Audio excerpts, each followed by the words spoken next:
Dhe shenjat e kiametit janë të rëndësishme për shtimin e imanit besimtarit. Pse? Sepse ato e tregojnë vërtetësinë e fjalëve të pejgamberit alayhis salam. Pejgamberi alayhis salam ka thonë do të ndodh kjo. Paramendoni në luftën e Hendekut, lufta e Hendekut. Muslimanët janë të rrethuar, janë në gjendje të rrezikshme ku mund të shkatrohen krejt, totalisht zhduken. Pejgamberi alayhis salam po thotë më janë dhënë çelcat e Kisrës, e mbretit të Persisë. Po tregon se në të ardhmen do të çlirohet Persia. Gjëgjësisht Irani i sotshëm.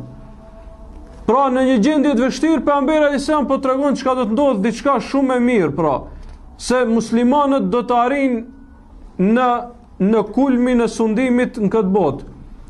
Ndërsa rrethonat kur e ka thonë këtë fjalë pejgamberi alayhis salam nuk kanë qenë të volitshme për të thonë kësi fjale.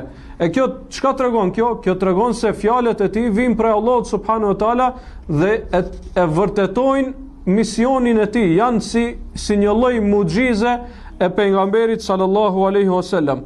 Pra të gjitha shenjat e kiametit hyjnë këtë kategori të mucizeve që janë dhënë pejgamberit sallallahu alaihi wasallam.